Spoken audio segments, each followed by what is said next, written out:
A long-lived peace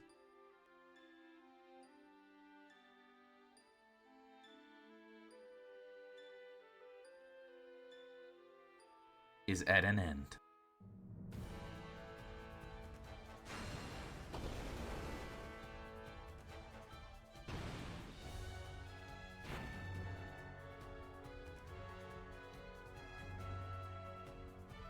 The Emperor of Palamecia has called forth monsters from the underworld, and has begun his campaign for world conquest. A rebel army arose in the Kingdom of Fynn to thwart the Emperor's plans. But the rebels' castle fell to an all-out assault by the Empire.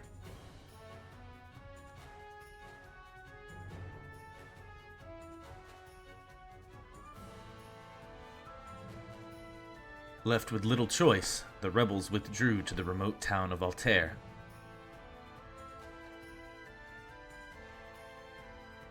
Four youths from Fynn also found themselves fleeing from the Imperial forces.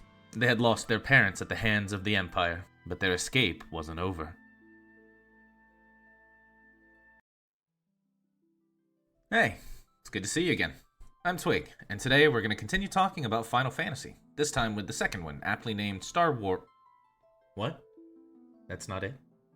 But I'm looking at the script, it's the same story. Really? Alright, fine. You don't have to resort to name-calling. Aptly named Final Fantasy II. Honestly, calling this one a retrospective feels a little weird, because I don't really have a lot of history with it, unlike the first one. The first time I played it was on a homebrewed PSP back in high school, and I never even came close to finishing it until the Pixel Remaster version. Still, it's worth talking about seeing as it is a mainline entry to the series, and the follow-up to the flagship title at that. Final Fantasy II is nothing if not ambitious. The first game set a lot of expectations for the studio and the kind of games they can put out, so it stands to reason that the next game would be bigger and hopefully better. And while it is certainly bigger, the second part is unfortunately not so cut and dry.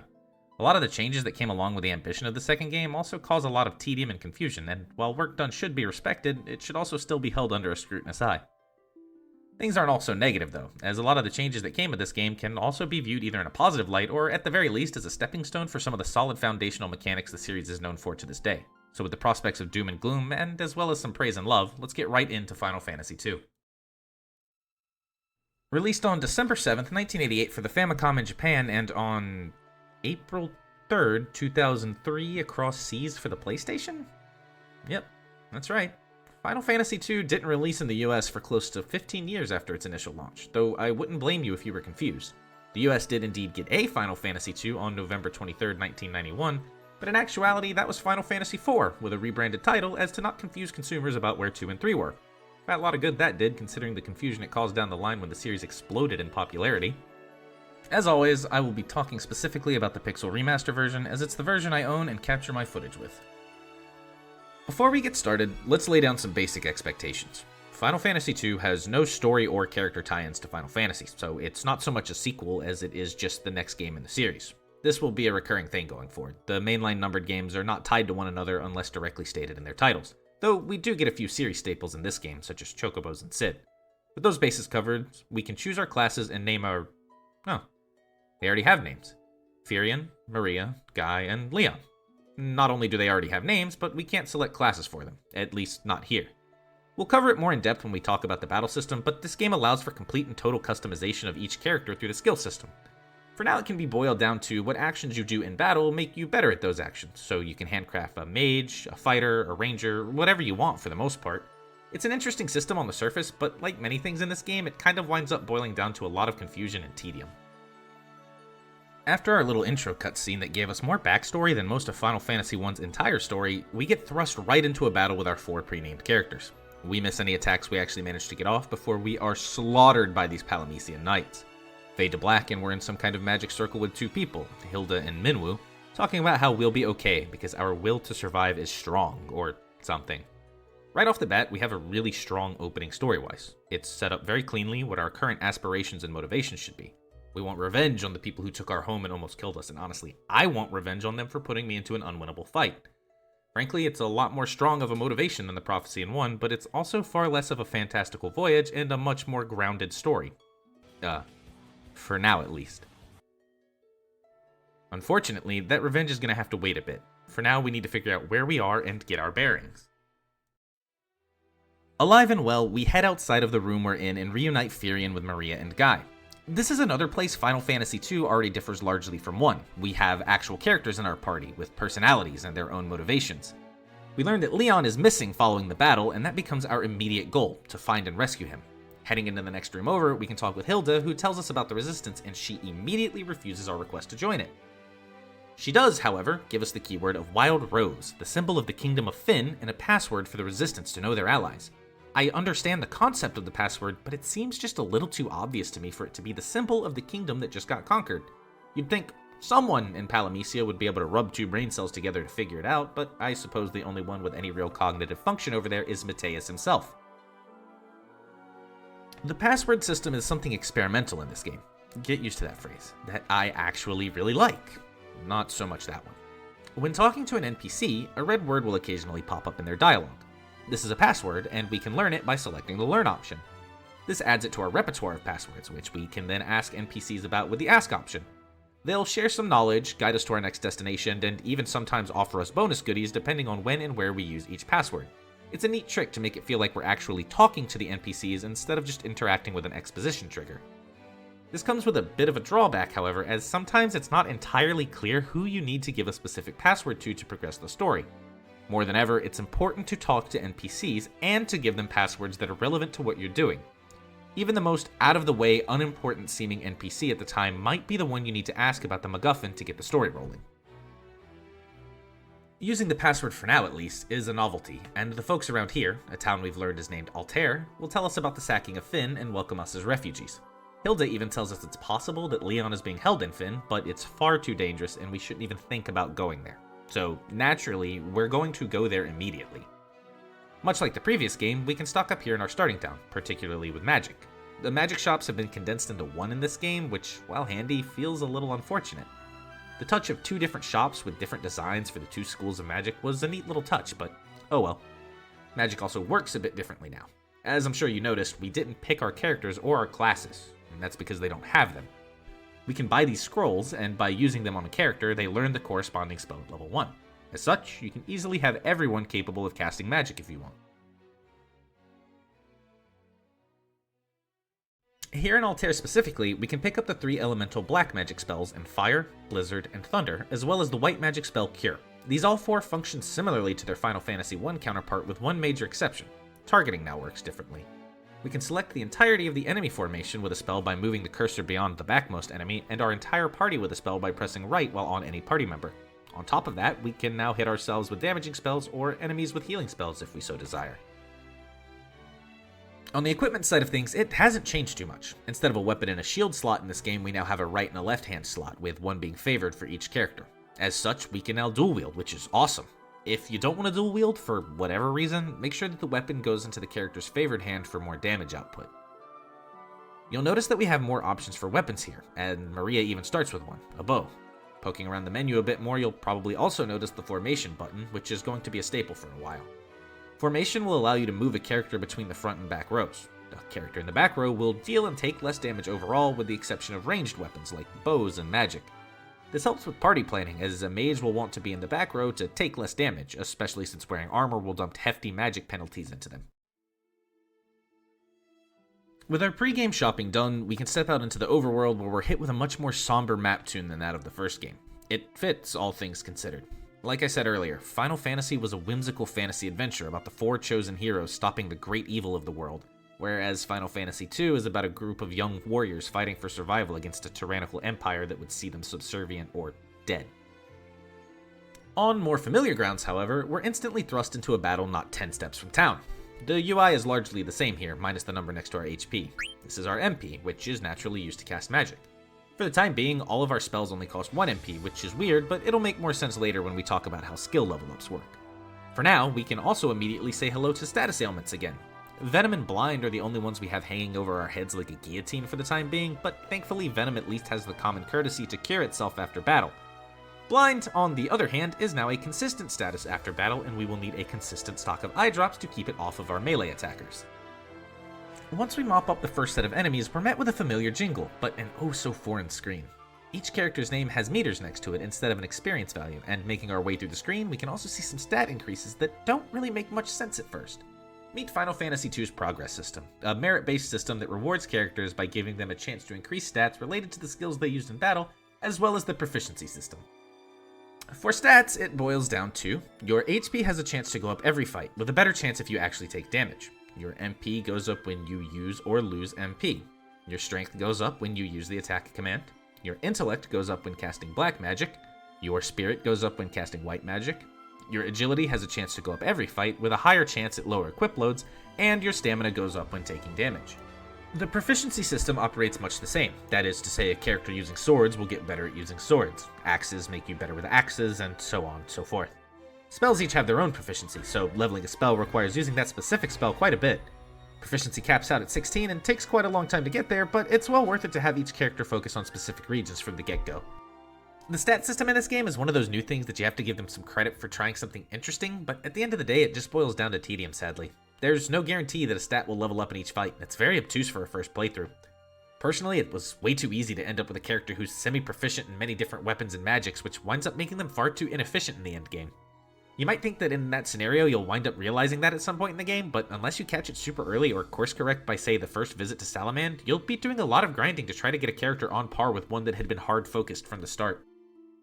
To talk on this system in a way that I like, it creates a frankly fascinating way to create classes with your characters. You can deck someone out in hefty armor, a shield, and a weapon to go alongside it to function as a wall. You can slap someone in the back row with no armor, a staff, and every scroll you can get your grubby little hands on for a nice mage. Or you can slap 2 swords in each hand for a powerful, dual-wielding fighter class. Oh, hey, look at that. It's my loadout. Getting out of the rambling of this system in our battle, we can start heading north towards Fynn. We make sure to very specifically focus our characters down their aforementioned paths and quickly run out of MP on Maria. Thankfully, we have a layover on the way to Fynn in Gatreya. Dropping into the inn, we can heal up and take notice of something else that I think is pretty interesting. Inn prices aren't static like they were in the last game. They're based off of how much healing our party actually needs.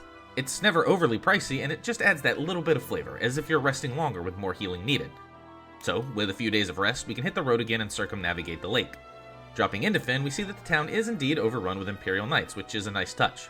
To make that touch golden even, interacting with the Knights will have them shouting "Rebel Cur!" at you and drop you into a fight, one that at this stage in the game you have no chance of winning, something Hilda very clearly warned us about before we left Altair. This is a stealth mission of sorts, in heavy quotation marks. We have to simply not talk to any of these Knights and find what we're looking for in Fynn, which is Leon. The town is crawling with little nasties aside from the Knights, but we can pretty easily get to any building in town. They're all empty and nobody's running the shops though, so no new gear for us here. Our last stop is this bar on the outskirts of town that took me way too long to find the first time I played this game. In here, we are once again surrounded by Knights with a single bartender who rushes off the second we talk to him. Before taking off though, he tells us about a secret passage behind the counter that will take us to a wounded soldier and asks if we can help him. Trudging down into the basement, we can take the couple of potions that they had on hand for this soldier and then talk to him. More points to the writers for the tone they set here. The soldier asks us to at least have the decency to kill him if we're Imperials before muttering that he doesn't want to be taken alive. Thankfully for him, we are not Imperials, but rebels, and we can prove it with our not-so-secret password. With a sigh of relief, he tells us that he is Scott, Prince of Kashuan. Firion mentions having heard that Scott fell in battle and how glad he is that Scott's alright, but it's very clear from the way that he's talking that he is not well. With his gasping breath, he asks us to tell his brother Gordon to believe in himself and become a strong leader for Kashuan. He then drops a bombshell of information on us that Count Borgin has betrayed us for a general's position in the Imperial Army, and that is why Fynn fell so easily. Lastly, he asks us to tell Hilda that he loves her before quickly retracting that request, as he thinks the confessions of a dying man would only trouble her. Maria butts to the front of the party at this point to ask about Leon, but unfortunately Scott has no news of her brother. He crawls out of his bed and hands us his ring, highlighted in bright green text, telling us that he is sure it will be of some sort of use to us. With the last of his strength used up, he proclaims a need to rest and collapses to the ground, resting forever.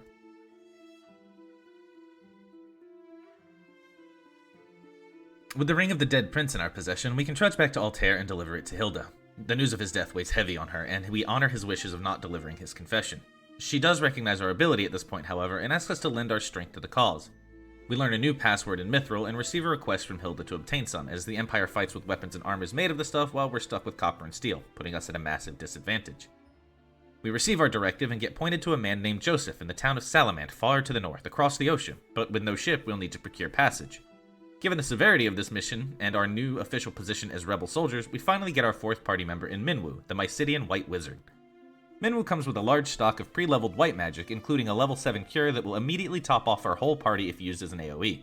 He's a very powerful ally to keep us alive on this dangerous mission. Minwu also gives us a canoe to cross lakes and rivers, as we will need this to make it to Paloom and charter a ship to Poft on the opposite coast. We pay up 32 gil, and the sailor tells us to just hop on the ship outside of town when we're ready. Before we do that though, we can grab 3 new spells if we have the gil to do so. Protect, Shell, and Blink. Protect and Blink work much the same as they did in Final Fantasy, raising defense and evasion, but Shell is new and here to stay. Shell raises magic defense, making it the magic-oriented Protect instead of just the null spells from the previous game, but they too make some kind of return later. Once we stock up on whatever we need, we can hop on the ship and be transported north to Poft. The ship seems safe this go-around as we get no encounters while on it, and before long we get dropped off at the other port town. Poft shops have the same odds and ends as Paloom, so we can just leave immediately and head north to Salamand. After wading through the forest and swamps, we'll be greeted with a snow-dusted town at the foot of the mountains, and oh my god is it bright here. I actually really admire the town variety in this game compared to the previous one, but this is just an eyesore. Thankfully, we can duck into a building relatively quickly to save our retinas, and there's some new magic to get here. Life functions better than it did in Final Fantasy, not leaving the target at just a single hit point and restoring them based off the level of the spell. Teleport and warp serve the same purpose outside of battle with the caveat of HP being drained in response, and they both now have in-battle functions that are gimmicks on the best of days. Sap is new and will drain the MP of a target, which can potentially prevent that target from using spells. Tracking down Joseph will lead us to a house in the corner of town, and inside is an older bald man who's our guy. He tells us that he knows where we can get the mithril, but he doesn't trust us just because we know the password. Finally, someone with just a little bit of sense. He says he'll give us the info we want if we do a job for him first, and sends us off to Summit Falls to rescue some kidnapped folks being forced to work the caves there. Seeing as we don't have much of a choice and a high need of mithril, we accept and head toward the falls to the southwest. We hike our happy little selves around the mountains and across a river or two before plunging ourselves into the first dungeon of the game, Summit Falls. This game's dungeons are a lot more winding, unforgiving, and our new favorite word, tedious. Summit Falls will set that expectation up real quick with a lot of room entrances that will lead to empty square rooms, serving no real reason but to entirely waste your time. Even the map won't tell you that these rooms are empty ahead of time, so for full chest runs we're going to be dipping our toes into every room and fighting a lot more battles than we would otherwise want to. To be truthful, the chests in this game aren't usually worth it. There's far more chests that are there to just waste your time and simply reward you with a potion or an antidote. There will occasionally be some decent weaponry or spellbooks in chests, but honestly, you won't be missing out on much for long if you choose to ignore them. It's a shame. We were often heavily rewarded for our dungeon crawling efforts previously, but now it just feels like a waste of time and resources. Nonetheless, we scramble our way to the bottom of Summit Falls with a pit stop partway down to free the slaves that Joseph asked us to come here for, including his daughter Nellie and our friend Paul. Afterwards, we're slapped with a wake-up call in the form of this sergeant. This game has some pretty harsh stat checks at times, and boss encounters will end up being particularly nasty if you don't have the right gear, levels, or magic on hand. This sergeant takes next to no damage from our physical attacks, and only Maria has any real skill in black magic. On top of that, we used most of our MP getting down there, and ethers aren't cheap, especially since they only restore 20 MP. This is my fault for being stubborn, in all fairness. You can easily get enough tomes to have a spell per character and not be locked to nothing but regular, ineffective attacks, so keep that in mind before you start your trek down here. Around the time of the heat death of the universe, we finally managed to take out the sergeant and claim our prize in the form of a chunk of mithril. We can make use of our early acquisition of teleport to quickly return us to the world map and then swiftly sail back to Salamand to meet up with Joseph. He thanks us for our hard work and sends us back to Altair with our haul. In Poft, on the way back to Altair, we can actually meet up with Cid for the first time. Well, we could have done it on the way up, but I was more interested in the mithril, so we're doing it now. At any rate, Cid informs us that for the right price, he and his boys can take us anywhere we need to go on his airship. If we're in a massive rush and our pockets are on fire with our new funds, we can even fly back to Altair for 700 gil. Regardless of how we get back to Altair, we're congratulated on a job well done and asked to take the mithril to Tobal, the town smith. With excitement abound, he sets to smithing new equipment to keep stocked, and we can pick up this new equipment here in Altair for the right price. It's a massive upgrade to what we have now, and since our equipment is now up to snuff, Hilda decides we can set about to a new task, one much more important and dire, the Dreadnought. The Dark Knight is currently away from its construction in Bafsk, likely due to the theft of mithril, and it's our chance to sneak in and stop them. We happily accept the job and head back over to Paloom to charter the same ship to Poft, but this time we head east. Bafsk looks a lot like Fynn in terms of the guards wandering around, but thankfully these won't ambush us the moment we speak to them. Hilda had told us that we have an inside man in Bafsk, and sure enough we can eventually find an Imperial who seems to be bad-mouthing the Empire openly and prompts us to talk to him when we interact. We give him the password and he allows us into the sewers beneath town, which can get us to the construction site. Before we head down though, we can grab a few new spells in Fear, Silence, Basuna, and Isuna. Fear raises the chance of an enemy fleeing from battle, and it actually works this time around. Silence once again applies the status of the same name, preventing enemies from casting. Basuna and Isuna are both status removal spells. Basuna removes statuses that appear at the end of battle, and Isuna removes statuses that are permanent. Seems useful enough until you realize that you need to level the spells up to remove more than just poison and blind, and it winds up being better to just keep items on hand for the whole game pretty much. This is probably the shortest dungeon in the game, and there's no boss at the end, but we do meet up with the Dark Knight, who must have hightailed it back here to stop us when he realized what was going on. Despite his intelligence to find us here, he continues to show either the arrogance or the idiocy of the Empire by simply leaving us to our machinations, and we can nab the pass that will later allow us entry to the Dreadnought. However, the Dreadnought launches with him on board and bombards a handful of towns, namely Altair, Paloom, and Poft. Our goal remains the same, only now much more threatening and difficult. We desperately need a way to take down this airship, so we go to ask the man who invented them. In a destroyed Poft sits Sid and his pilot in the bar. Obviously enraged by the misuse of his technology, he tells us the secret of flight: Sunfire. He also tells us how to destroy an airship effectively. By overloading the ship with Sunfire, it won't be able to control the heat and will explode, freeing us from the tyranny of the warship. We take the knowledge back to Altair, where Hilda tells us that Sunfire is the crest of Kashuan, and it burns brightly on the ground floor of Kashuan Keep. Sid can easily get us there with the airship, but there's one tiny problem. Sunfire cannot be transported by any normal means, and the two people who could tell us what to use and help us get into the keep are either dead or missing. Thankfully, the King of Fynn can at least help us get into the keep. The gates were sealed by Scott to prevent the Empire from raiding the castle, and the only thing that can open now are either the voice of a Prince of Kashuan or the Goddess's Bell. Unfortunately, he doesn't know where the bell is, as it's something held close by the Kashuan royal family. Minwu tells us that while he doesn't know where the bell or Gordon are, someone close to them might at least know where the bell is, so back to Hilda we go, given how close she is to the Kashuan brothers. After she wastes some time lamenting about Scott and Gordon being missing, she tells us that the bell rests in a cavern on the snow plains to the north. She also tells us that, thankfully, Joseph knows the plains like the back of his hands.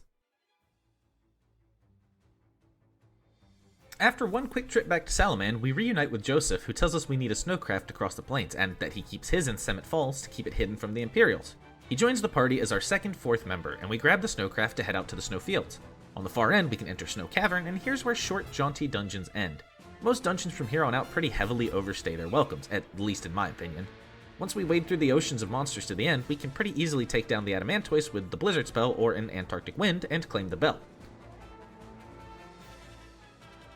It's kind of weird for something living in a frozen cavern to be weak to ice, but we'll take what we can get. We can skedaddle out, only to be met by General Borgen. He's just as weak as the turtle we just fought, if not even weaker, but he's also considerably smarter. He's trapped the cave while we were spelunking and activates this Indiana Jones-style boulder trap on us when we try to leave. Unfortunately for him, Joseph is an absolute beast and stops the boulder for us, with his bare hands I might add, while we escape. Still, Joseph is only a beast in human form, so the boulder proves to be too much for him in the end, and he becomes the second death we witness in the game. With another name to carry in our hearts, we take the bell and rush to Kashuan Keep. Sprinting past the Sunfire, we ring the bell and gain entrance. On the other side awaits Gordon, wallowing in his self-pity about being unable to help the Resistance. We take him as our third fourth party member for use as a guide, and I think it's time we finally talk about that fourth party slot. Our fourth party member, as you can probably see by this point, rotates a lot who it is, if we even have one. It started off pretty good with Minwu being a powerful aid to keep us alive in Semet Falls, but most other party members are borderline useless if not downright dead weight. They come into the party with some preset skills and weaponry, and very low stats generally speaking. Old Gordon here only has 128 HP, compared to our lowest member at this point being Maria with 307. He knows no spells, and will do the damage equivalent of a wet noodle. This tacks on to the tedium of the game, as we either need to take time to train Gordon up and the other members we get later to be useful, or just relegate them to the role of backup item thrower. Nevertheless, we do have a job to do here. Eagle's Torch rests at the top of Kashuan Keep, which is potentially our most deadly dungeon yet. It's about the same length as Semet Falls, but the monsters in here hit hard, apply a myriad of status effects, and some even heal themselves through their attacks. I'm an absolute clown when it comes to Final Fantasy II, see, and I only taught Furion Life. On top of that, I didn't regularly stock up on Phoenix Down since I have about 3.5 brain cells that only make contact once a century. Teach multiple people life is what I'm getting at here. There's no reason not to, since even if it's the only spell they know, they still have 10 uses of it. When we finally drag Furion's dead body to the top of Kashuan Keep, we can take down this Red Soul much in the same way we took down the Sergeant. That is, by letting him die a natural death as we try to tickle him. You see, it absorbs all type of magic, so we can only spam our attacks while we manage to chip it to death, but it will eventually fall and allow us to collect Eagle's Torch. We warp back to the bottom of the warp since Gordon also got KO'd in this encounter, slap the Sunfire on the torch, and sprint south to Chocobo Forest.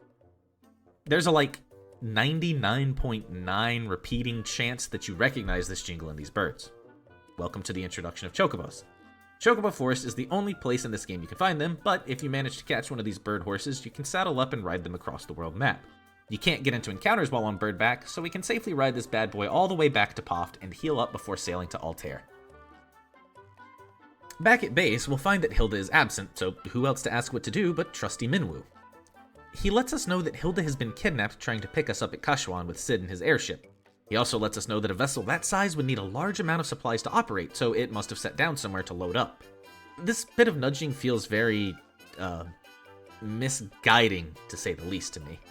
Either that, or I read far too much into it. Minwu mentioning that it needs supplies says to me that it would have to touch down near a town to resupply, so I check out the area surrounding each town, but no, that's not where it is. It's actually all the way out here on this strip of land that wraps from the north of Fen to the southeast corner of the map. It's at this point that I also noticed that this world is basically a singular continent, with the exception of this small island in the south and this larger one to the northeast.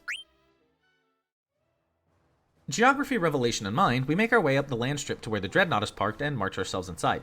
This is kind of where a lot of the belief that the Empire is any kind of real threat subsides for me. The Dark Knight has seen us actively opposing the Empire and he is in charge of this ship, yet we simply hand this knight the pass and he lets us on? Am I really supposed to believe that these people don't have any kind of description of the active rebel group that their leader has personally dealt with? I mean, whatever, I guess. We can walk past all the personnel on this ship and slink our way to the bottom where Hilda awaits. Honestly, the Dreadnought is a pretty impressive dungeon in terms of design. We had Flying Fortress to betray the high fantasy aspect of Final Fantasy I, and I love that to death, but here's a much more grounded take on engineering and modern aspects in this fantasy world. Keeps with the theme of Final Fantasy II, and I think it's commendable. Honestly, every dungeon in this game is visually a treat, from the early caves to the mechanical bellies of this ship, to some of the towers, coves, and palaces we tread through later. Great work, environment designers. Here on the Dreadnought, it seems like the Empire has even managed to score the most sacred of treasures. You should definitely get this one.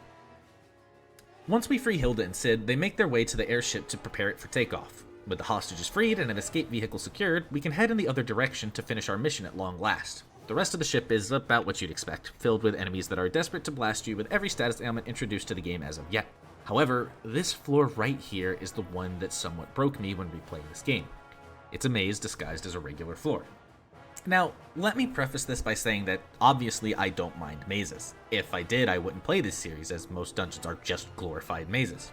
The thing about this floor that broke me is the walls, or rather, the makeshift walls of captains. Interacting with one of them will set us into a mini-boss fight with the captain, much like any captain we've seen at this point. This is a precedent. It's expected. So why is it such an issue that these guys cause fights when you talk to them? Well, they don't go away when you defeat them. Instead of this being an interesting choice where you can choose to fight your way through if you think you're strong enough or sneak around to save resources, you're simply punished for interacting with them. So we have a glorified maze that teases something far more interesting, but winds up being simply frustrating and our new favorite word, tedious.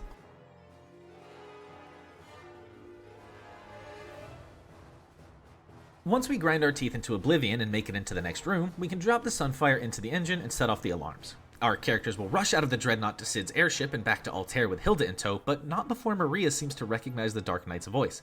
It's a little strange that she would only do so now since we've interacted with him before, but either way, rescue mission and sabotage mission both complete.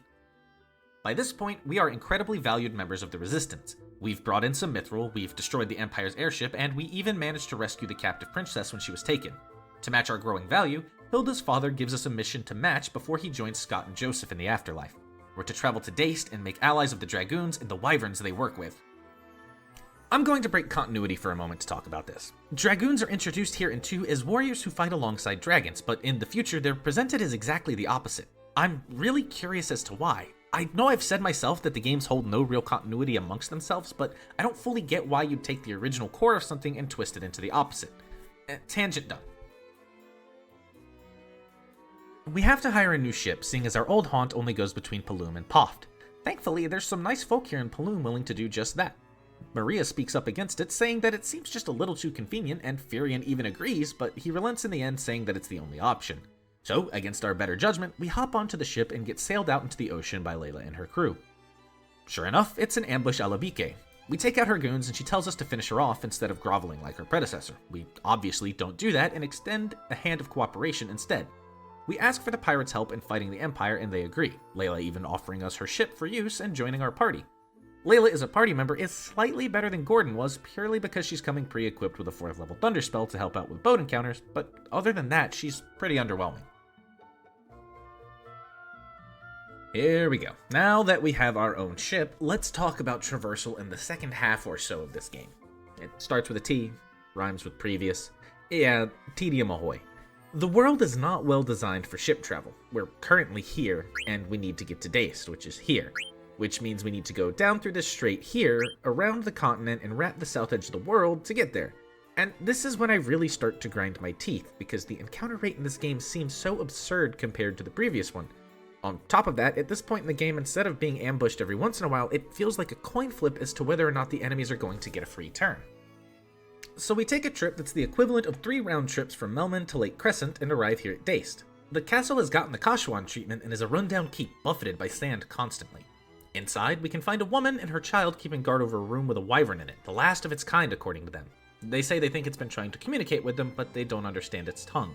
Lucky for us, there's always a solution to our problems nearby, so we can trudge down into the surface layer of Daist Cavern to the north and pilfer a pendant off a dead dragoon that will allow us to understand the wyvern. Now, do not go deeper into the cave just yet. It's a waste of time. I went deeper on my first visit because my loot goblin senses were going wild, and all it got me was a revisit, because when we head back to the castle and talk to the dragon, it's just going to give us an egg that it wants us to bring to the spring at the bottom of the cave, so just wait. So, yeah. We talk to the dragon, and it explains that it's dying and wants us to take the egg to the Spring of Life at the bottom of Daist Cavern and soak the egg in the spring to help keep it alive. On our way down, let's talk about Daist Cavern a bit. It leans back into the trope of heavily maze-like dungeons with branching paths, but near the bottom, it also has a sneaky little trap in the form of this bridge. Trying to cross this bridge will drop you into a dead-end room that you either need to climb your way out of or warp out of, so be careful which path you choose and do not try to cross this bridge. It's at this point in the game where random encounters start getting a little, stupid, if you will. Here we have a hill giant. It might as well be a mini-boss that you can stumble into because it's going to take an eternity to kill this thing in any fashion. These are common now. After beating a few hill giants to death with their own arms, we can make it to the bottom of Daist Cavern and carve our way through a group of 4 chimera that are collectively easier than a single hill giant. Dropping the egg into the soup, we teleport out of the cave and make our way back to Altair to deliver the news of the dead dragoons to Hilda. Entering the throne room back in the hideout, we see only Gordon, now acting as second in command at the late king's wishes. He mentions to us that Hilda is acting strangely lately, citing that the king's death could be troubling her deeply. Being high-ranking rebels, we take it upon ourselves to check on her in her room. She asks to speak to Furion alone, which is a bit odd, but the party acquiesces. When the others exit the room, Hilda gets into her bed and begins making an attempt to seduce Furion. It almost works too, and Furion approaches only to have Hilda transform into a Lamia queen and prepare to strike. Thankfully, our party members are massive eavesdroppers and come running back in at the drop of a hat so we don't have to face her alone. This is like the 5th or 6th boss we fought, and I feel like I've pretty easily brushed over all of them. The Sergeant, the Chimera, the Adamantoise, Borgin, the Red Soul, and now the Lamia Queen. That's because the only thing they really have to offer, aside from Borgin, is an enemy to stand in the way that's a bit stronger than the rest. They have no real narrative presence like the Fiends did, and I find myself not caring much about these bosses at all. Despite liking the overall story in this game, it falls flat a lot of the time when it comes to enemy pacing, since the only 2 that really matter in the end are the Dark Knight and Emperor Matthias himself. The Lamia Queen at least has something going for her in that she's the first boss that has any strategy on her side. Her normal attacks can put us to sleep, and she's capable of inflicting Confuse via a spell. Confuse is a very deadly status in this game and can often mean outright death if the wrong person gets afflicted. The Lamia Queen also does get a few points against what I said above. She's not an omnipresent threat that we're chasing down, but it is heavily implied that she was the Hilda we rescued on the Dreadnought and came back with us to infiltrate the rebel camp. Once we off the Queen, we learn that Matthias is holding a tournament at a Colosseum in Palamecia and that the real Hilda is the prize. Gordon wants to go with us, and Layla offers to stay behind and keep the rebels marching, citing herself as running a tight ship. Once again, the rebels prove themselves somewhat incompetent as we just accept this and allow Layla to run things while we go off to rescue Hilda. Now, I know Layla has proven herself to be an ally at this point, kind of. She went through Daist with us and is letting us use her ship, but we barely know her. Are we really fine just leaving the rebellion in her hands while we go across the world? Especially now that we know there's plants from the Empire that have gotten into Altair? Whatever. We leave the rebellions in the hands of this virtual stranger and head over to Palamecia, more specifically the Colosseum just outside of the palace. Mateus himself is here waiting for us, and when we enter he applauds our efforts. This is why I like Mateus, the overbearing confidence and bravado. He knows he's winning, and he takes every chance he gets just to rub it in our face. With the declaration of Hilda as the prize, he unleashes something on us that will become a familiar face. A behemoth. If you've played a Final Fantasy before, here's another guy you probably recognize in one form or another. A quadrupedal beast of hulking size with control of lightning. Unfortunately, this is Final Fantasy II, which means things that should be threatening generally are not. We carve through the behemoth in 2 turns and approach Mateus with the thoughts of being able to end this war now. However, Mateus has a functioning brain, and we do not. He activates the trap that drops us into a cell beneath the Colosseum. As we sit there, a familiar man approaches and knocks out our guard before freeing us. Paul flashes a smile and a thumbs up, or at least I like to think he does, before telling us that he always repays his debts before scampering off. Now freed, we can exit the Colosseum and collect Hilda on our way. Sadly for us, Mateus has evacuated the premises, so we simply return to Altair. Upon entering the city, we're informed that the assault to retake Castle Finn has begun. We rest up, stock up on items as Gil has become a non-issue, and slither on up the plains to join the assault. Layla will rejoin us on the bottom floor, and from there we need only ascend to the throne room. The assault on Castle Finn can be over in a matter of minutes. The side paths with the chests will still be there after we beat the boss, and will be enemy-free, so I suggest heading straight to the throne room. On the throne sits Gatos, a demon set here as a trap. A poor trap. Must have been the work of the Dark Knight instead of Mateus. We quickly topple him and take back the castle. With Hilda and Gordon in their rightful seats, we've now achieved yet another long-standing goal in taking back our home. Now all that remains is to take the fight to Palamecia and to take down Mateus himself, or at least that should be the goal. You see, back when we headed to Dazed and Gordon took the throne, Minwu was sent off on his own secret mission to obtain the most powerful magic. He has, however, yet to come back or even make contact with the rebellion, and Hilda fears the worst. She sets us on a new quest to journey to Mysidia and find Minwu. To do this won't be easy, however, as he is in Mysidia Tower, which to access we will need the power of the black and white masks. The white mask is said to be hidden here in Castle Finn, alongside a password passed down to Hilda's family of Ekmet Telois. The black mask is hidden elsewhere, and we'll need to find more information elsewhere, likely the town of Mysidia itself. For now, we can head to the northeast corner of the throne room and interact with a secret door. Giving it the password of Ekmet Telois, we can open the passage and head down into the horrible, awful, no-good dungeon of Castle Finn sewers. Say hello to brains, changers, and parasites. These 3 things will make your casters useless. Parasites drain MP on hit, and the other 2 have access to the swap spell that will swap their HP and MP with the targets. They will take your caster, who is worked up to having 300 plus MP, and turn it into 0 in a handful of encounters. Thankfully, if we're lucky, we'll also run into an encounter of green souls. Much like the red soul from earlier, these things absorb all magic, but they'll also cast Cure on the entire party to help mitigate your own consumption of MP and items. At the bottom of the sewers, we can collect our white mask from the chest and exit this terrible place. Back in Finn, we have a new magic shop for the first time in ages. Dispel and Slow function similarly as they did in Final Fantasy, though they each require levels to have higher chances of success, and Dispel will also not dispel everything at level 1. Much like Asuna, it has to be leveled up to work on everything. We also have Mini and Fog. Fog acts as a more powerful, permanent version of Silence, and in this game, Mini works as an instant kill move against enemies. Now we can hop back on our boat and get to sailing. We pass by the Mysidian Tower and head down into this almost enclosed circle with a cave in the middle, but don't go here yet. Go to the west of these mountains so we can hit up Mysidia. Mysidia is the town of mages, and as such we can pick up any magic we've missed previously and some new spells too. Our 4 new spells are Swap, Wall, Barrier, and Holy. Holy is holy, it's the same as it ever was. Swap we've seen from enemies, swapping the caster's HP and MP with the target. Barrier functions similarly to our null spells from the previous title, reducing damage from specific elements as opposed to Shell's magic defense boost, with the level dictating which elements it works against. And Wall has a chance to just outright negate a single spell cast on someone under its effects. In the center of town, we can descend into an altar of sorts where a statue awaits us. Interacting with it brings up the password menu, and we can place the white mask on the statue. The mask seems to be more than a mask, more like an entity as it clings to the statue's face, squirming and wriggling. When we ascend to the village, we can talk around town to learn of an island in the middle of the ocean that supposedly houses the Black Mask. We jump back onto the ship and make the long trek to the middle of the ocean and enter the tropical island. The tropical island reminds me a lot of the Citadel of Trials in that it's both interesting and infuriating. This dungeon has a bit of a gimmick, as a large amount of its enemies are slime-type enemies, so you'll need magic to effectively get through those encounters. Thankfully, there's nothing so sinister as a bunch of parasites and changers waiting to ambush us, so it really is a caster's time to shine. The tropical island also has a phenomenal aesthetic and even has some foreground elements to lightly obscure the player characters as if they were traveling through the underbrush. On the other hand, this dungeon, and pretty much every dungeon going forward, suffers greatly from being too large and winding.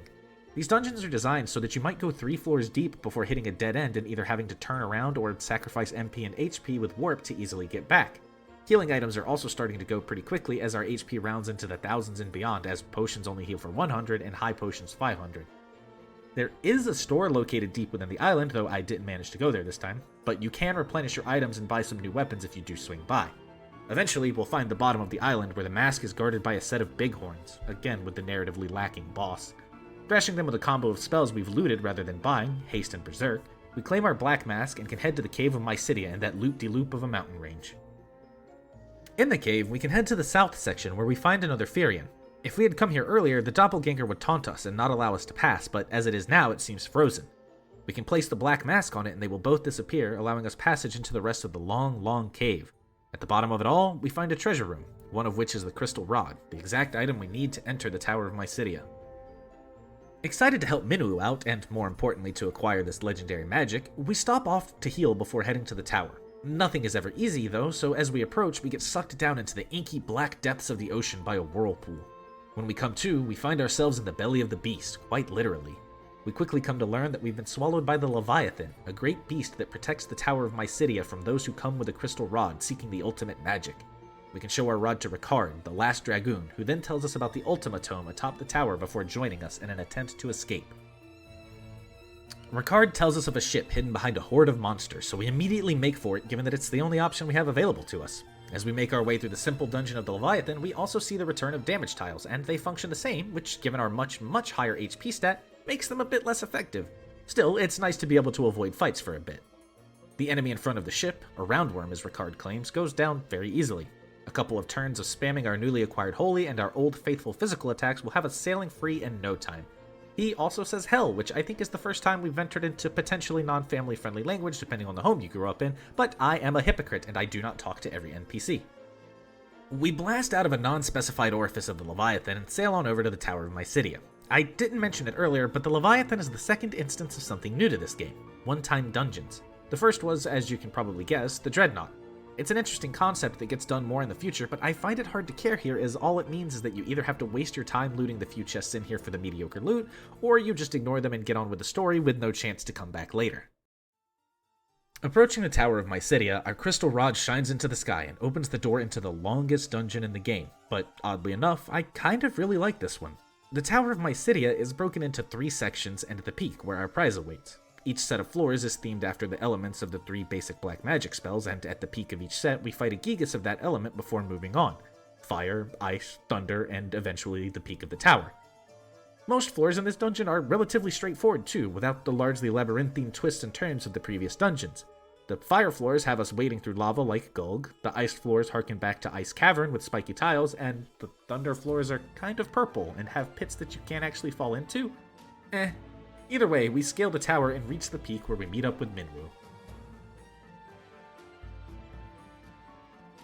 Minwu, absolute legend that he is, claims to have been waiting for us. The seal on the Ultima Tome is too powerful to simply undo. Minwu can break it, but he knows the fate that awaits him if he does that. He's decided that he will undo the seal for us though, and trusts us with Ultima and the fate of the rebellion. We allow him to do so, and after he unleashes a beam of pure power on the seal, Minwu becomes the 3rd person close to us we've watched die. Rest well, friend. You were the only actual useful guest member. We honor Minwu's final wishes and spend no time mourning his heroic decision. We dash into the next room where 5 crystals await us. The 4 around the edge will raise our stats by 10 each for strength, spirit, intellect, and agility. In older releases it was random who got the increase, but in this version it applies to every member, which is a nice bonus. The crystals are also a nice little callback to the last game, and we'll see crystals pretty consistently moving forward. The center crystal holds our hard-earned reward, the Ultima Tome. Massive credit to the team for actually letting us use the tome and teach it to a party member, since most games from here on out will only use it as a plot device. Ultima is an interesting spell since its strength isn't just based off its own level, but rather the cumulative levels of the caster. We instantly give it to Maria, who has the most cumulative levels given her time casting, and she is now a veritable walking nuke. Let's go ahead and cover the last few spells leading up to Ultima, or at least the last few we'll actually see. Haste and Berserk I already mentioned. Haste does the same thing it did in Final Fantasy, raising the user's attack amount in relation to the spell level. This will be more powerful than ever very, very soon. Berserk has been a staple since we got its tome as a drop. It raises the target's damage again in proportion to the level of the spell. There was a Flare tome in the tower, which is just as fun as it was in the last game. And Ultima, which we can treat as Flare on crack. I originally had the idea of doing the funny explosion on an enemy when I cast Ultima, but once it reaches level 6, it already does that far better than I could have green screened in, so yeah. I love iterations of Ultima like this that actually give it the oomph it deserves. With Ultima in hand, we go to deliver the news of Minwu's untimely demise to Hilda, but we see some interesting things on our way there. Altair, Gatreya, and even Palum and Poft are wiped off the map if we go by them. When we finally make our way all the way to Fynn, we can see a massive cyclone to the northeast, so we sprint up the stairs to kindly inquire, what the absolute hell is that? Hilda informs us that it is indeed the complete manifestation of Mateus' powers, the cyclone. It swept over those towns I mentioned earlier and completely annihilated them, and now it's on the warpath with Fynn. We need to get in there, but to simply walk in would be suicide. It's time for some praise, because we actually set up the solution to this earlier. If we head up the side path of Castle Fynn, we can interact with a mirror on the west side. Using the pendant from Dazed on it, we get a glimpse of the egg hatching and the new wyvern speeding towards Fynn to assist us. We can head over to the cyclone and dive in whenever we want, but we need to make a very important stop first. Paul's house. We can talk to Paul, and he talks a little about the cyclone before opening up the password menu. If we mention the cyclone to him, he'll call us insane and repeat my sentiments about it being impossible from earlier. He knows, however, that we can't be stopped, so he offers to help us in the form of some treasures that he's acquired in his forays into the Empire's coffers. Most of these items aren't that important, but there is one weapon here that will absolutely trivialize the rest of the game as long as we don't get status ailmented to death. The Blood Sword. This is the main reason that we keep Firion as a pure sword user, and it will be the reason we ignore Excalibur, which can be acquired right before the final dungeon by going back to Castle Dazed. The Blood Sword does 1/16 of any enemy's HP for every hit dealt while in the main hand. With Firion at proficiency level 12, he's on average dealing 10 to 12 hits with it. With haste level 6, that buffs that up to 16 to 18, which if you do the math, will instantly kill anything that isn't flagged as undead. The game is now easy as long as we don't get ambushed. With our nuke in hand, we make our way into the Cyclone. The next 4 dungeons all fall into the category of long and winding mazes with too many dead ends and treasure that isn't really worth it, so we try to beeline it to the end where Mateus awaits. Before we get into that though, I want to talk about the design of the Cyclone. They kinda just went with the Chaos Shrine style, and while I think that's a good design, I feel like it could have been better served to be a partially destroyed castle with howling winds in the backdrop. Maybe this is meant to show off Mateus' power and how he can carefully carry this fortress without damaging it, but I don't know. Feels like it would have been cooler to have the raw power being shown off in the background. At the top of the unfortunately intact fortress, we approach Mateus on his throne, and he continues to show just how little he thinks of us. He seems genuinely surprised that we made it here at all, but talks as though it means nothing before throwing some royal guards at us, saying we aren't even worth his own effort. 2 royal guards amount to nothing to us, so we easily kill them and continue our approach. He hits us with the villainous, "So you've some skill after all? Well then, how about this?" But 3 royal guards are still nothing to us. With 5 guards down, he recognizes finally that we didn't get here by luck, but skill, and decides to honor us by killing us himself. He's still steeped in hubris though, so let's show him his mistake. He engages us with 2 more guards and 2 wood golems, which are quite tanky enemies, but we can just attack the back row. Haste, Berserk, Blood Sword, and he's done for. This will be how every boss goes from here on out. Mateus crumbles, and his entourage soon follows, and with that, it's done. Mateus screams his denials of death before falling face down on his throne and vanishing like all those we've seen before him. He truly is dead, so we return to Fynn to celebrate. We get a nice little party scene of the folks dancing and Layla just watching, but it's swiftly interrupted. We have a loose end to tie up, the now self-proclaimed emperor that is the Dark Knight, Leon? Yep, though you probably already guessed that. Maria mentioned the Dark Knight's voice sounding familiar back on the Dreadnought, but now we have outright confirmation. We saddle back up and look for a way into the mountainous fortress of Castle Palamecia. When in doubt, we ask our usual skeleton key Paul. He's a little too busy right now though, grumbling about how the Dark Knight loused things up, but Sid is here in his house, so surely he's here to help. Not quite. It turns out Sid was greatly wounded in the attack of the Cyclone. He lays down while setting up all sorts of death flags and tells us we can borrow his airship to get us into the castle. He clarifies that we can only borrow it because he wants it back before joining Joseph, Scott, and Minwu. Now we just have to sail over to Poft to pick up the ship, and we have our ticket in. The airship functions exactly the same as it did in the previous game. No encounters, no obstacles, no problems. It's just a shame we get it so late in the game. Regardless, we can cruise back on over towards Palamecia and launch an aerial assault on the castle. We cry our way through Palamecia Castle and its myriad of enemies that can afflict us with every status ailment in the book before being dropped down from the 7th floor to the 1st. With the crying in overdrive, we ascend again to the throne room where Leon waits for us. Ready to fight to stop his madness, we get interrupted as Mateus returns from hell to reclaim his empire with the power he stole while there. Even when the man loses, he wins. Come on. Ricard stays behind to allow us to use the last wyvern to escape, and we leave with our final party member, Leon. He's useless, given how far behind he is in the stat curve, but a body to throw whatever it can is better than nothing, I guess. Palamecia is transformed into pandemonium in the wake of Mateus, and our ship will no longer allow us entry. We deliver the news of another death to Hilda, and beg her to let Leon join us to atone for his sin, and we finally have all of our named characters together. Leaving the castle, we see a hole open up to the east of Mysidia, and our final descent begins. Jade Passage is a quick little jaunt into the earth, and a little taste of what's to come in Pandemonium.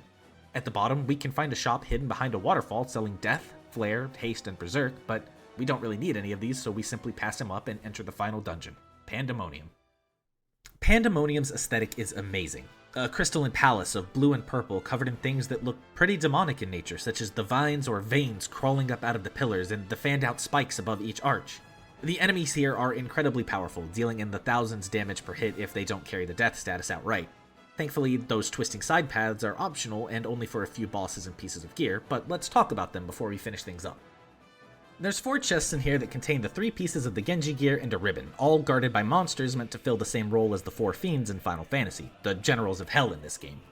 There's also a 5th optional boss of sorts in Iron Giant, a rare encounter in the rooms we can find the generals in. He's kind of like Warmech in the first game. Iron Giant is a staple of the series nowadays, an enemy that usually means business when it shows up. The same is true here, assuming you don't just Bloodblade him down. He's weak to ice and lightning, but will take next to nothing from physical attacks given his 180 defense.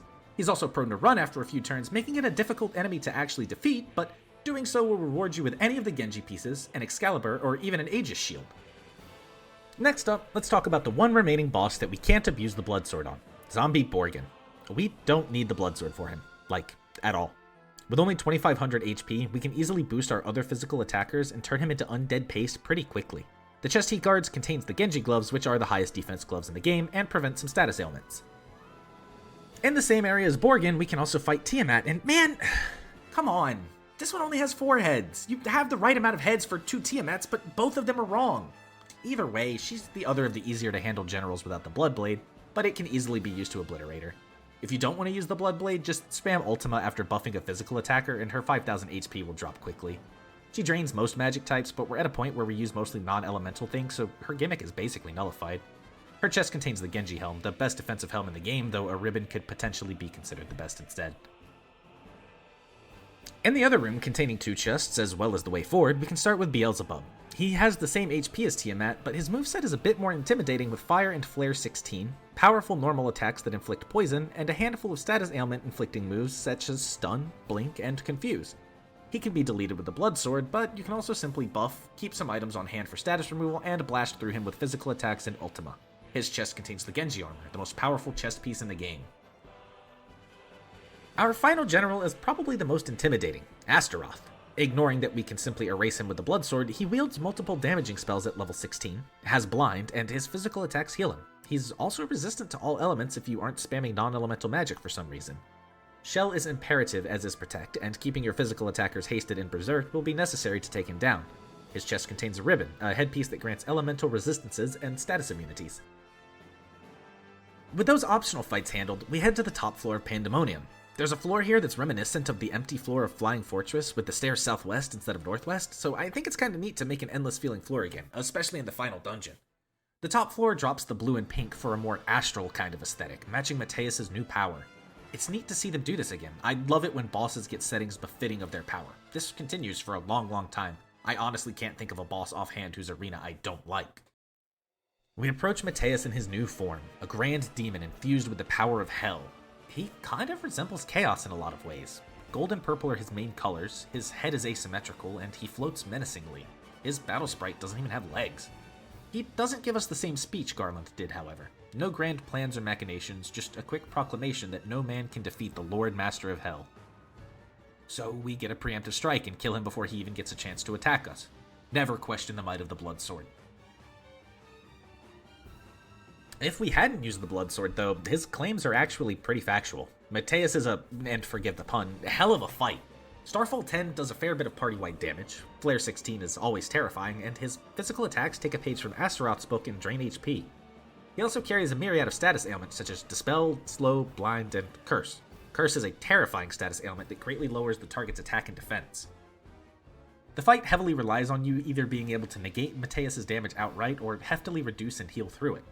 Dealing damage to him is difficult to say the least. Physical attacks do little to no damage, and spells are also relatively ineffective as he resists all elements of magic. The fight is suffering, honestly. It sucks all around to deal with and struggle to keep up with the damage he deals while dealing your own. He has 15,000 HP, and the most damage you're going to be doing realistically is about 600 to 700 with Excalibur and 300 to 400 with Ultima. It's a slog of a fight, and I really wouldn't recommend doing it that way. The footage in the background now is from my streamed playthrough of this game, and I didn't abuse the blood sword there and regret it constantly. 10 minutes of agony versus 10 seconds of bliss. Regardless of how you decide to tackle this fight, it ends the same. Mateus crumbles into nothingness as chaos before him, with his undying rage at being bested by insects roared into the abyss, with the final question of "Who are you?" echoing in the now silent halls of Pandemonium. Mateus falls for good.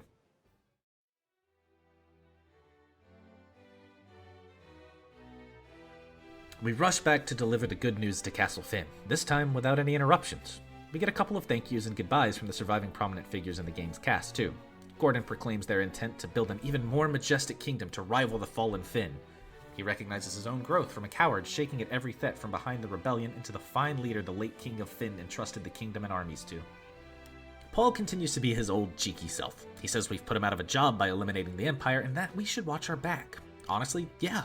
We still have his blood sword, and I want to keep it that way. Wouldn't be surprised if he was trying to nick it out of Guy's pocket there with that little turnaround.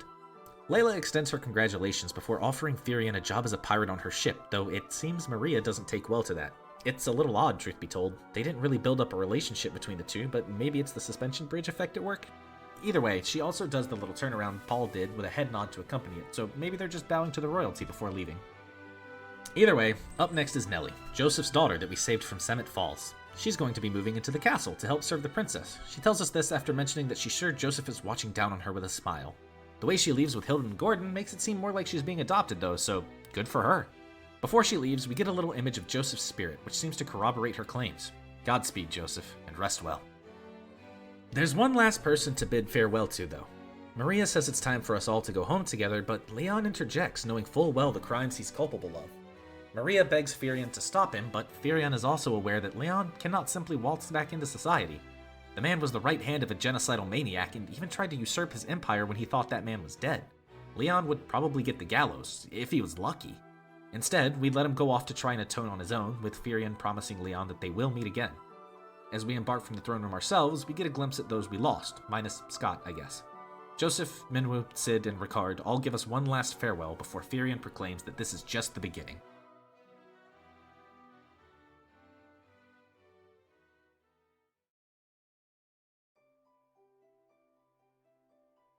Their long struggle was finally at an end. The Emperor, Pandemonium, the monsters plaguing the world,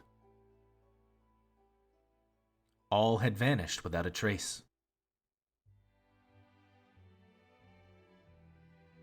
Peace had returned once more. The wounds of the war would mend. And the memory of those bitter days would fade.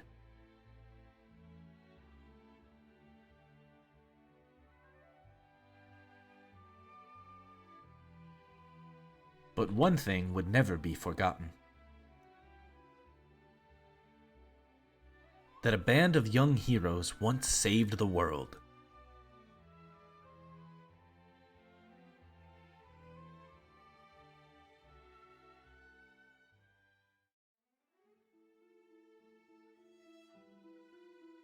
When I went into this video, I expected it to be a lot longer, but the more I played and wrote, the more I realized that despite there being a fully fleshed out story this time, there wasn't as much to talk about as it all constantly fell back into the same complaints. Everything is so tedious and disconnected from the story being told. It's honestly kind of impressive that they weaved this Star Wars-esque tale and managed to make it fall so flat on its face from the gameplay side of things. From what I can see, they wanted it to be bigger and better than the first game. A larger world, more dungeons, bigger fights, bigger story, bigger stats, but they didn't stop to realize that bigger isn't always better. The dungeons in this game tend to be too long for my taste. The bosses can drag on for ages and ages or are over in an instant with no in-between. The world map itself is a chore to navigate. They spent so long withholding quick navigation tools such as the ship and airship. Battle gear and spells are a long-term commitment to make feasible. The game is too big in all the wrong ways. The punishment it manages to dish out is also bigger, with more status ailments being harder to manage, and more enemies all around inflicting them. In Final Fantasy, the only real instant death we had to worry about was the one-off Mind Flayer, but here I wouldn't be shocked if every enemy in Pandemonium was capable of it. Even the final boss, the Emperor, kind of feels like a more deadly chaos. He's capable of massive party-wide damage and can heal himself with his physical attacks. He's the literal manifestation of Satan's power after Mateus died and stole it from Satan in Hell, as opposed to Chaos just being a demon and the allegory for the world's evil. But he's also far more difficult, as dealing meaningful damage to him by ordinary means is, well, incredibly difficult. It feels like they realized this and put the Bloodsword in as some sort of playing field leveler for the astute and exploratory player, but it just comes off as a massive overcorrection when you can suddenly kill any non-undead creature in the game in 1 to 2 turns.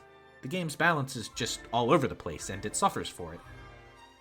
This game's ambitions were much more grandiose than the original game, and I think that's due to the expectations players now had for a follow-up. Final Fantasy I didn't have the expectations of a predecessor to live up to, it just needed to be a fun game, and it achieved that in spades. Final Fantasy II now had to live up to the expectations of Final Fantasy I, and the crew behind it for sure had the ambition to make that happen, but at some point I think that ambition got out of hand and veered off course.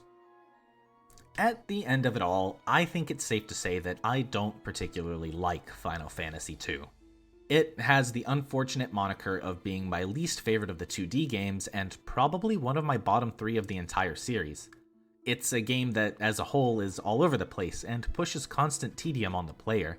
A game whose difficulty curve is more like a difficulty cliff, unless you use a weapon that turns any encounter into a single-turn ordeal. A game who, to me at least, sidestepped a lot of its expectations instead of tackling them head-on. Still, while I might not particularly like it, I don't necessarily think it's a bad game, and I do respect it for what it did.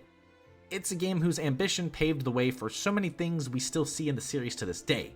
We got Cid, Chocobos, Ultima, Behemoths, and an early rendition of things we won't see again until we get to the 3D games and how it allows you to manage and build your party to your own specifications. It's the game that started inserting more focused stories into the series rather than just a generic fantasy adventure. And despite how I feel about the gameplay, I do think the story is genuinely an enjoyable one.